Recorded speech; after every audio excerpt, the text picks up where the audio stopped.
하나님 말씀은요, 아모스서 8장 4절에서 8절까지. 하나님 말씀은요, 이런 성도 후.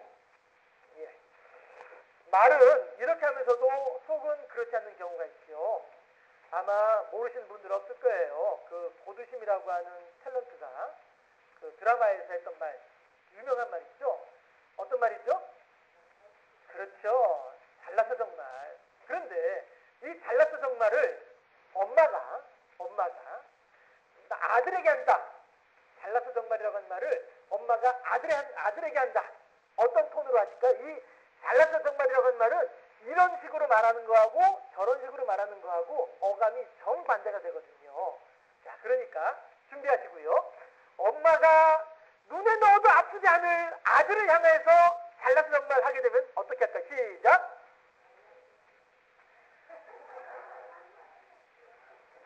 이재용 선생님 아시죠?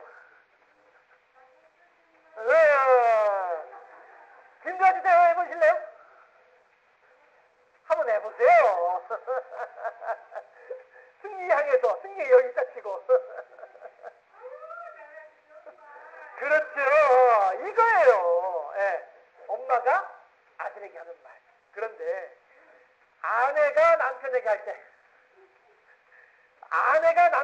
때, 자, 준비되셨죠? 자, 시작! 사모님, 대출 한번 해보세요. 자, 사모님이 대출 한번 해보세요. 어디 숨어가서 보이지도 않는다. 제가 한번 해보겠다. 용감하신 분 혹시 안 계세요? 아내가 남편에게 잘났어 정말 할 때. 김다진님 잘할까요? 자, 추천 들어왔어요, 김다진님. 아니, 그러니까 이따 치고. 한번 해보세요. 추천 들어왔어. 아닌 것 같은데. 예. 이게, 한국말은요, 진짜, 이렇게 말하는 거하고 저렇게 말하는 거하고, 이게 어감이 다르잖아요. 그렇잖아요? 예. 그래서 아마 한국말은 끝까지 들어봐야 된다고 하는 말이, 그래서 나오는 말이 아닌가 싶습니다. 제가 설교 준비를 하면서 여기까지 딱 해놓고 나니까 어떤 생각이 드느냐면요. 제가 신학교 1학년 때 교양 국어 과목 시간에 들어오셨던 교수님 하신 말씀이 생각이 났습니다. 조금 내용이 길 수 있지만 한번 들어봐 주시기 바랍니다. 그 교수님께서 들어오셔서 칠판에다가 집고지도라고 하는 모을 집자 옛고자에서 집고지도라고 하는 글자를 써놓으시고서 하신 말씀이 여러분 고전이라고 하는 말을 어떻게 생각하십니까? 이러더라고요. 고전. 사실 우리가 살고 있는 이 시대에도 많은 소설책이 지금 쓰여지고 있고요. 많은 시집이 나오고 있습니다. 그럼에도 불구하고 노래도 마찬가지이죠. 노래도 많은 가수들이 노래를 지금 만들어내고 있습니다. 그렇지만 이른바 대박을 치는 많은 사람들에게 기억이 되어지고 그들에게 어떤 영향력을 끼치고 그들의 심금을 울리고 하는 이런 책들은 몇백 년이 지난 책이라 할지라도 지금도 여전히 우리들에게 사랑받고 있다라고 하는 것이죠. 그래서 고전이라고 하는 개념을 그 집고지도라고 하는 말로 사용을 하시는 거예요. 그래서 오랜 세월이 흐름에도 불구하고 마치 하늘의 별과도 같이 많은 사람들에게 영향을 끼치는 그러한 책, 이런 책이 고전입니다. 이렇게 말씀을 하세요. 그러면서 또 뭐라고 하시냐면은 그런데 이 고전에 대해서 중국의 이머당이라고 하는 선생은 뭐라고 표현을 했느냐 하면 책을 고전이에요. 좋은 책. 한 번 읽었을 때에는 방 안에 앉아서 창문 너머로 밤하늘을 보는 것과 같다. 두 번째 똑같은 책을 두 번째 읽었을 때에는 방에서 나와서 추녀 밑에서 밤하늘을 바라보는 것과 같다. 세 번째 똑같은 책을 세 번째 읽게 되면 높은 산에 올라가서 밤하늘을 바라보는 것과 같다. 이렇게 표현을 했습니다. 교수님께서 하신 말씀이요. 그러시는 거예요. 그게 무슨 뜻이냐? 방 안에서 밤하늘을 볼 때에는 창문 틈 사이로 보이는 그 부분밖에 밤하늘이 안 보이는 거예요. 고전이라고 하는 책을 한 번 읽었을 때에는 그 책에 담겨져 있는 참뜻을 그만큼밖에 모른다는 것이죠. 두 번째 읽었을 때는 춘열 밑에서 봐요. 그러면 지붕, 기와 지붕, 춘열가 이렇게 가려져 있기 때문에 그 바깥 부분만 보인다라고 하는 것입니다. 이 또한 고전을 두 번 읽었을 때에는 조금 더 깊이 의미를 깨닫긴 하지만 아직도 온전하게 그 의미를 아는 것은 아니다. 세 번째 읽었을 때에는 높은 산에 올라간다고 했습니다. 높은 산에 올라가게 되면은 가리는 것이 없으니까 전체적으로 밤하늘을 다 바라볼 수 있다는 것이죠. 넓은 하늘을 다 일별할 수 있게 되는 것처럼 고전이라고 하는 것은 한 번 읽고 두 번 읽고 세 번 읽을 때마다 그 책의 의미와 전달하는 교훈이 다르다라고 하는 것입니다. 그러면서 교수님이 하신 말씀이 여러분들은 이제 우리 신학생들한테 하는 말씀이요. 여러분들은 장차 하나님의 말씀을 전해야만 할 책임이 있는 사람들입니다. 그러하기에 마치 고전을 읽듯이 여러분들은 성경을 늘 가까이 해야 할 것입니다. 이렇게 말씀하세요. 그러면서 또 뭐라고 말씀하시냐 하면 그러나 단지 책을 읽긴 읽되 단순하게 책만 읽을 것이 아니라 행간을 읽을 줄 알아야 됩니다. 한간을 읽을 줄 알아야 됩니다. 이렇게 말씀을 하세요. 한간이 무엇이냐 하면서 또다시 칠판에다가 한자를 쓰시는데 단일 행자 사이 간자를 쓰셔요. 그래서 읽기는 한간이라고 읽지만 쓰기는 행간이라고 쓴다 하시면서 행간이 무엇이냐, 신문에 기사가 나오는데 기사의 2줄과 2줄 사이, 기사의 내용이 쭉 이제 내러티브 되는 서술되어지는 그 사이에 있는 내용을, 그 사이를 행간이라고 부르는데, 다시 말해서 한간을 읽을 줄 알아야 된다 혹은 행간을 읽을 줄 알아야 된다라고 하는 말은 그 기사가 의미하고 있는 깊은 이면의 것까지도 같이 읽어낼 수 있어야 된다, 이렇게 말씀을 하시는 거예요. 그렇게 해야만이 하나님의 본래의 뜻을 이해할 수가 있습니다, 이러시는 거예요. 한 가지 예를 들어볼까요? 요즘 이제 요 근래 들어서 이제 아주 이슈를 많은 사람들에게 오르락 내리락 하고 있는 이유 것 가운데 하나를 우리가 예를 들자면 이석기라고 하는 사람이죠. 과연 이 사람이 간첩인지 아닌지 아직 대법원에서 땅땅땅 판결 나지 않았기 때문에 아직은 몰라요. 간첩인지 아닌지. 다만 간첩의 혐의가 있을 뿐이죠. 그렇다면 과연 이 시점에서 어찌하여서 이 기사가 이렇게 이슈화되고 부각될까? 또 최동욱 검사장이라고 하는 사람이 또 어째서 이런 일들이 지금 이렇게 불거지고 있을까? 우리가 단지 그냥 신문을 어떤 지식만을 전달받는 이러한 수단으로 사용할 것이 아니라 그 이 너머에 있는 이면의 것까지도 보게 되면 무엇이 유익하냐 하면 이 사회의 흐름을 볼 수 있다는 것이죠. 교수님이 그런 내용을 한간을 읽을 줄 알아야 된다라고 하면서 한간을 읽는 훈련을 하라라고 우리들에게 요구하시는 거예요. 그러면서 하신 말씀이 그렇게 할 때에 이 시대 속에서 원하시는 하나님의 뜻이 무엇인지 정확하게 알 수가 있고, 그러할 때에 옛 선지자와도 같이 하나님의 말씀을 온전하게 증거할 수 있지 않겠느냐, 이렇게 말씀을 하시면서 집고지도, 고전을 읽을 것, 그리고 한간을 읽어낼 것, 한간을 읽는 훈련을 할 것, 이거 두 가지를 요구하셨었어요. 이어로는 이북에서 혈혈단신 10대 때 내려오셔가지고 혼자 그냥 단지 신앙 하나만 붙잡고서 지내오시면서 대학교의 교수가 되시고 신앙적으로 이제 개인적으로는 교회 장로가 되시고요. 이렇게 하셨던 머리가 허연 그런 이제 어른이셨는데, 이 정말로 단지 그냥 이북에서 내려오셔서 혼자 공부하셔가지고 이렇게 일가를 이루셨다라고 하는 그 하나만 보더라도 이분이 얼마나 꼿꼿하고 올곧게 신앙생활을 해오셨던가, 어떻게 하나님을 붙잡고 지내오셨던가, 이런 것들을 짐작할 수 있는 그런 분인데, 이분이 그렇게 말씀을 하실 때 우리들은 새파란 젊은이들 있죠. 이제 목사의 꿈을 안고 이제 앉아있는 새파란 젊은이들인데, 그들 앞에서 강단에 서가지고 머리 허여신 분이 그렇게 말씀을 하실 때 참 저에게는 아주 깊은 그런 감명을 주기에 부족함이 없었던 그러한 시간들이었었어요. 그래서 요즘도 한 번씩 가끔 그 생각을 하죠. 그래. 그때 그 교수님께서는 한간을 읽어낼 줄 알아야 된다. 한간을 읽는 훈련을 해야 된다 하셨는데 과연 나는 얼마나 한간을 읽고 있을까? 이런 거 한 번씩 생각해 보게 됩니다. 물론 이제 성경 말씀이야 이제 뭐 틈나는 대로 때때로 이렇게 묵상하면서 생각하고 이렇게 하고 있습니다만은 그렇다고 해서 뭐 부지런히 할 수 있는 한 건 또 아닌 것 같기도 해요. 좀 저도 성경 읽기 좀 게으른 사람 중에 한 사람인 것 같긴 하고요. 아무튼 그렇긴 한데 한간을 읽어야 된다. 이 한국말은 끝까지 들어야 된다라고 하는 그 내용을 하다 보니까 그 교수님 생각이 나서 그런데 오늘 본문도 마찬가지란 말씀이에요. 본문도 그냥 그대로만 읽어내고 나면 하나님께서 이스라엘 백성들 향해서 진노하고 계시네. 참다 못해가지고 지금 화내려고 하시네. 이렇게만 생각하게 되거든요.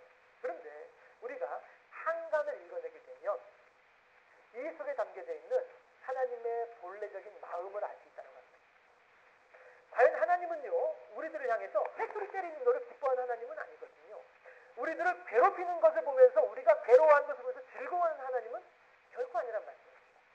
그런데 단지 오늘 본문 아모스서 8장 4절부터 8절까지 이 말씀만 보면은 아주 못돼 먹은 이스라엘 백성들을 향해서 그저 그냥 회초리만 때리고 말겠다라고 하는 하나님인 것처럼 그렇게 보여진다라고 하는 것이죠. 그러나 다시 말씀드립니다. 이 속에서 한간을 읽다 보면 도리어 하나님의 간절한 우리들을 향한 소망이 우리들을 향한 외침이 숨어있다라고 하는 것입니다. 그래서 이런 성도 2인데 지난주에는 우리들이 긍정적인 측면에서 우리가 이러이러한 성도가 되어야만 하겠습니다 라고 한다면 오늘은 우리가 부정적인 측면에서 우리는 이렇게 하지 말아야만 하겠습니다. 이렇게 하지 말아야 되겠습니다. 이렇게 하지 말아야만 하겠습니다 하는 그런 측면에서의 이런 성도 하나님께서 원하시는 올바른 성도의 모습이 무엇인지 생각해 볼 수 있는 시간이 되기를 바랍니다. 그랬을 때에 첫 번째는요 하나님께서는 이스라엘 백성들을 통해서 우리들에게 뭐라고 말씀하시냐면은 하나님의 이름을 만홀히 여기지 말라라고 하셔요. 6절 상반절 말씀인데요. 5절 상반절 말씀인데요.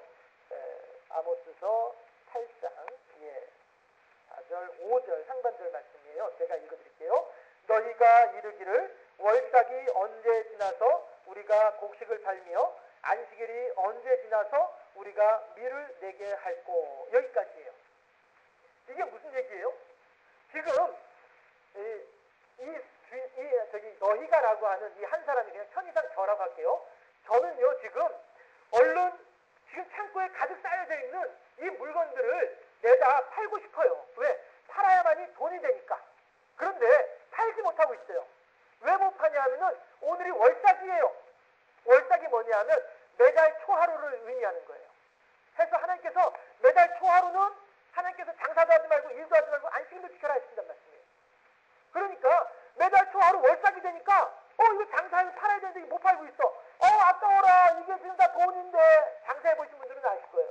이게 다 돈인데 주일날 가게 문 닫는 일이 얼마나 어렵습니까?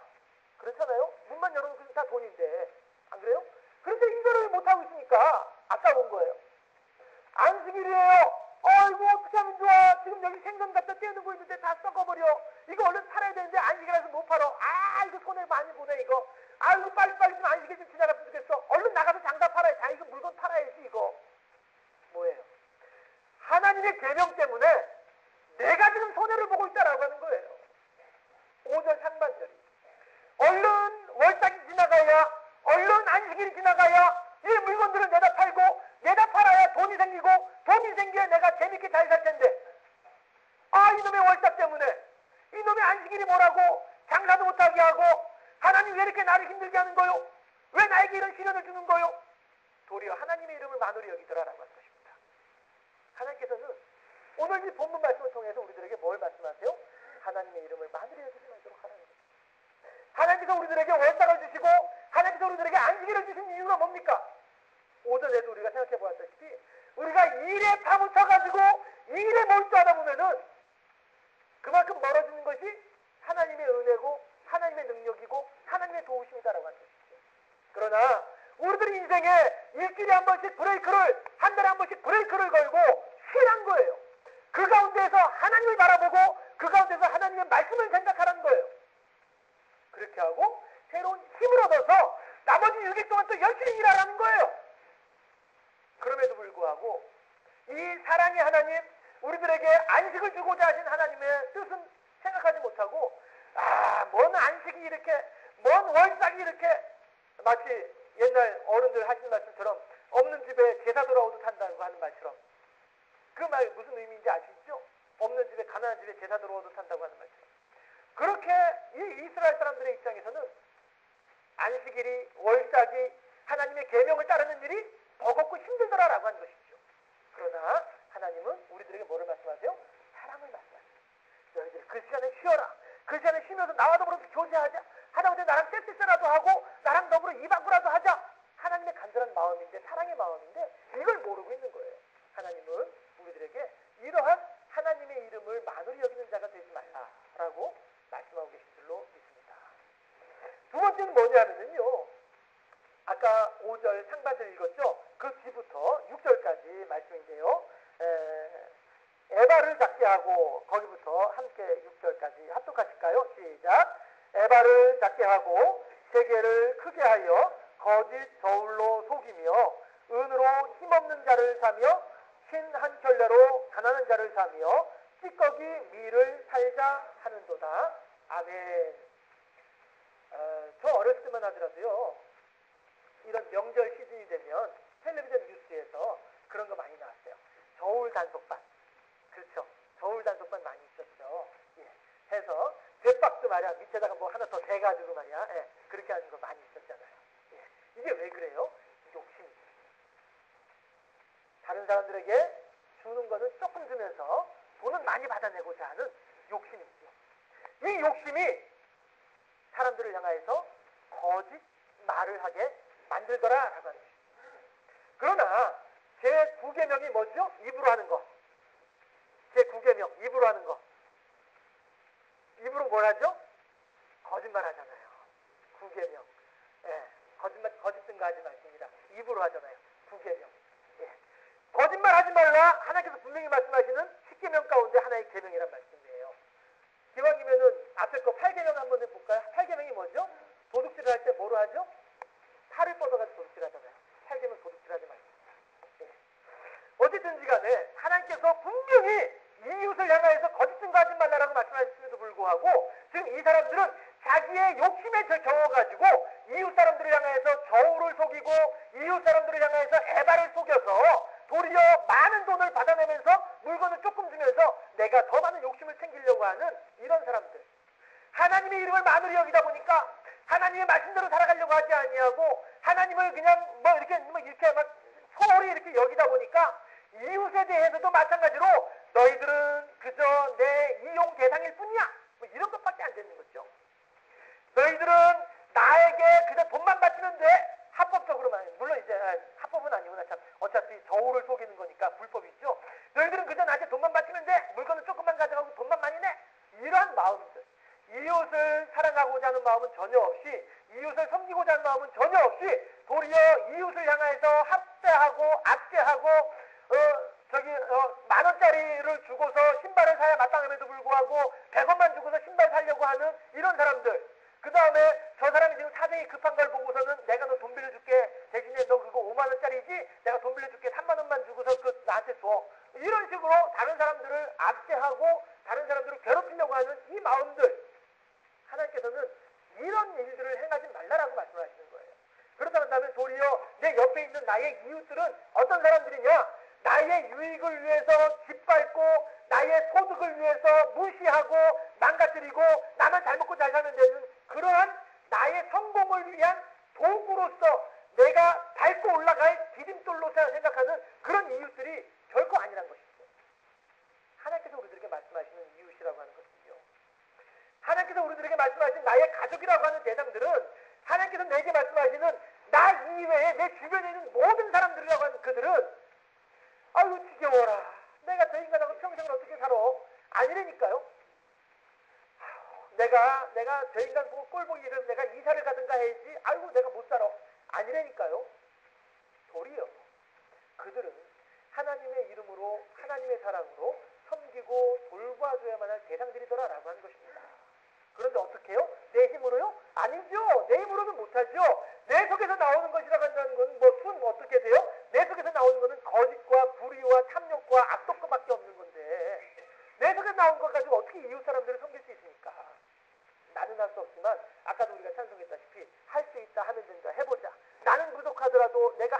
통해서 하나님의 공급해 주신 힘을 받게 되면 그 힘으로 내가 나눠줄 수 있다. 주님께서도 거저받았으니 거저주라고 말씀하시는 그 사랑이 있다고 한다면 우리가 얼마든지 이웃을 섬길 수 있다라고 하는 것입니다.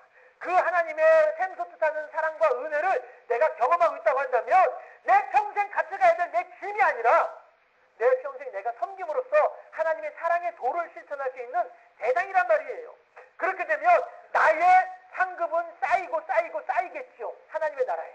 그런데 이 하나님 나라에 쌓이게 될 그 상급에 대한 소망이 없이 그저 이 순간만을 중요하게 여기는 사람들은 그저 이 순간만의 유익을 생각을 하면서 내 지체들을 하나님께서 내게 맡겨주신 내 몫을 내가 무시해버리고 외면해버리고 마니까 나중에 내 상급이 없다라고 하는 것입니다.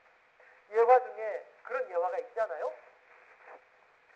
예수님께서 제자들에게 얘들아 너희들 가가지고 나무 하나씩 어깨에다 짊어지고 오너라 이랬단 말이에요. 그랬더니 얍삽한 가룟 유다는 요만한 성냥개비 같은 거 하나 이렇게 가지고 왔어요. 그런데 우직한 베드로는 정말로 십자가 할 만큼의 어떤 긴 나무를 가지고 왔다는 거예요. 가지고 오다 보니까 그것도 이제 힘들어가지고 베드로나 가룟 유다가 아이고 예수님 너무 힘든데요 좀 봐주시죠 이랬단 말이에요. 그랬더니 알았다 니들이 원하는 만큼 잘라내라. 잘라냈단 말이에요. 그래서 가져가서 높은 깊은 계곡을 지날 때 자 이거 걸쳐놓고 지나가도록 하거라 그랬다는 거 아니에요? 그렇죠? 예. 그랬을 때 가룟 유다는 그걸 어떻게 지나가요?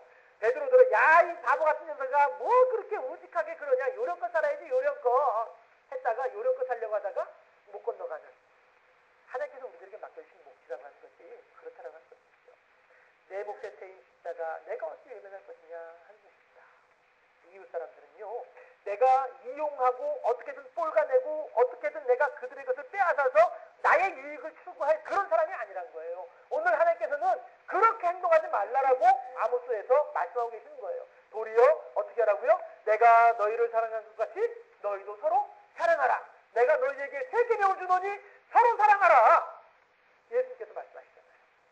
우리들은 이렇게 오늘 아모스서 8장 5절 하반절에서 6절까지 있는 말씀을 통해서 그래요 하나님 지금 이스라엘 사람들은 어찌하든지 이웃 사람들을 괴롭히면서 수탈하면서 뺏어내려고 하고 있지만 하나님께서 원하시는 이런 성도는 그러한 행동을 하는 성도가 아니라 도리어 하나님의 공급해 주신 사랑으로 그들을 사랑하고 돌봐주고 섬겨줌으로써 그들도 우리와 같은 믿음의 사람이 될 수 있도록 도와주는 그 역할을 하기를 바라신 줄로 믿습니다.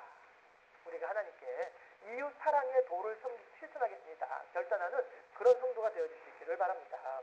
그랬을 때에 마지막으로 7절, 8절 말씀을 합독하도록 하겠습니다. 7절 말씀 여호와께서 야곱의 영광을 두고 맹세하시되 내가 그들의 모든 행위를 절대로 잊지 아니하리라 하셨나니 이로 말미암아 땅이 떨지 않겠으며 그 가운데 모든 주민이 애통하지 않겠느냐. 온 땅이 강에 넘침같이 솟아오르며 애굽 강같이 뛰놀다가 낮아지리라. 아멘. 무시라. 그렇죠. 본문에 있는 내용만 가지고 보면은 무시라 이렇게 할 수밖에 없죠. 그렇지만 우리가 이걸 한번 생각해 보십시오. 앵앵앵 하고 날아다니는 게 모기예요. 그렇죠. 그리고 또 앵앵앵 날아다니는 게 파리예요. 그러면 파리채를 들고서 가가지고 파리야 내가 지금 너 잡으려고 한다 얼른 도망가라 경고하나요? 안 하죠. 그죠? 싹 때려가지고 도망도 못 가게 그냥 확실하게 잡아가지고 그게 모기고 파리예요. 그렇죠? 그러나 똑같은 사람이 똑같이 파리채를 들었지만 어린 아이들을 향해서는 뭐라고 해요? 혼낼 거야. 맞아. 회초리 맞을 거야. 종아리 맞아. 이런단 말이에요. 경고를 준단 말이에요. 자, 똑같은 사람이고 똑같은 파리채를 들었지만 어디를 향해서는 경고 없이 잽싸게 가서 때리고 누구를 향해서는 경고를 하고 있다라고 하는 것이죠. 왜 그렇습니까? 마음이 다르잖아요. 대상이 다르잖아요. 그렇지 않습니까? 파리는 박노래만 대상이지만은 여기에서 지금 잉잉거리고 있는 이 어린아이는 내 얼마나 사랑하는 내 자식이란 말이에요. 내 눈에 넣어도 아프지 않을 것 같은 그런 자식인데 어떻게 이 자식을 아무런 예고도 없이 아무런 경고도 없이 어떻게 때릴 수 있냐라고 하는 거예요. 오늘 하나님께서 7절 8절 말씀에서 무서워라 할 만큼의 이렇게 지독한 징계를 말씀하시는 것은 예고편이에요. 경고예요. 다시 말해서 조심해라 제가 육상 근무할 때 해군이지만은 이제 강원도에서 육상 근무를 한다는 말씀이에요. 육상 근무할 때 더덕 냄새 기가 막혀요. 더덕 냄새 진짜 기가 막혀요. 그런데 못 들어가요. 왜 그런지 아세요? 산 입구에 보면은 철조망 딱 쳐져 있고요. 저기 철판 하나 붙어 있어요. 뭐라고 써 있는지 아세요? 빨간색으로 해가지고 위험 지뢰지대. 6.25 때 파묻어 놓은 지뢰가 아직 인력이 거기 들어가지 못해서 이걸 다 꺼내지 못한 그런 곳이에요. 못 들어가요. 아무리 더덕 냄새가 진하다 할지라도 거긴 못 들어가요. 거기 들어가면 큰일 나는 거예요. 왜? 위험 지뢰지대. 경고하고 있잖아요.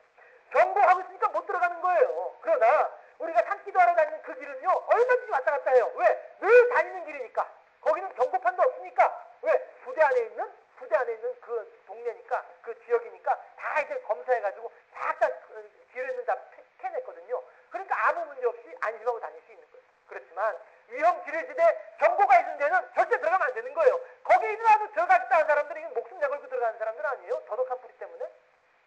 얼마나 어리석은 사람이에요. 하나님께서 오늘 아모스 8장 7절 8절에서 경고의 말씀을 주고 계세요. 왜 그래요? 요놈들 너희들 들어와서 다들 그냥 길을 그냥 걸려가지고 다들 피해 당해라. 이런 마음으로 경고하고 있나요? 아니잖아요. 제발 들어오지 마세요. 여기 들어가면 큰일 납니다. 아무리 더덕 냄새가 좋더라도 들어가시면 안 됩니다. 목숨 내걸고 들어가지 마세요. 이 뜻이 경고판의 의미잖아요. 하나님께서 7절 8절에서 우리들에게 하신 말씀은 그러므로 사랑하는 성도들이여 제발 일이 행하지 말도록 하라. 하나님의 이름을 만으로 여기지 말도록 하라. 이웃에 대하여서 미워하거나 이웃에 대하여서 수탈하거나 이웃을 괴롭히려고 하지 마라. 이런 사람이 되지 마라. 이런 성도가 되지 마라. 하나님의 간절한 경고란 말이에요. 이 경고의 말을 듣지 않냐면 바울이 하는 말이 있죠. 한 번 가서 권면하고 두 번 가서 권면하더라도 말을 듣지 않냐면 세 번째 가서 권면할 때는 외인과 같이 여겨라. 이방인처럼 여겨라. 경고는 사랑이다 말이에요. 하나님께서 그렇게 우리들을 간절히 사랑하고 계신 줄로 믿습니다. 그리고 우리들은 하나님께서 원하시는 그러한 성도가 되어야만 하겠다라고 하는 것이죠. 첫 번째, 하나님의 이름을 만으로 여기지 마라.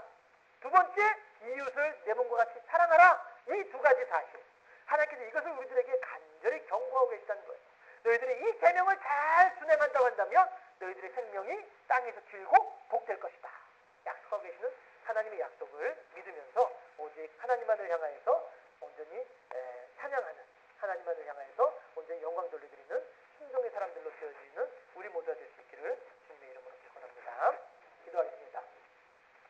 좋으신 아버지 하나님 감사합니다. 은혜와 사랑으로 우리들을 지켜주시고 붙잡아 주시어서 오늘도 이런 성도라고 하는 제목으로 두 번째 하나님의 말씀을 듣는 시간을 갖게 하시니 감사합니다. 아모스 8장에서 말씀하시는 하나님의 말씀을 문자 그대로만 받아들일 것이 아니라 그 이면에 숨겨져 있는 하나님의 뜻, 한간을 읽어내는 우리 모두가 되게 하시고 또한 아모스뿐 아니라 모든 성경을 읽는 가운데 한간을 읽어냄으로써 하나님의 우리들을 향한 간절한 사랑의 마음, 하나님의 우리들을 향한 진실된 고백과 호소의 마음들을 우리가 받아들이게 하시고 깨달아 알게 하시고 그렇게 그 하나님의 말씀하심에 아멘으로 순종할 줄 아는 복된 삶을 살아가는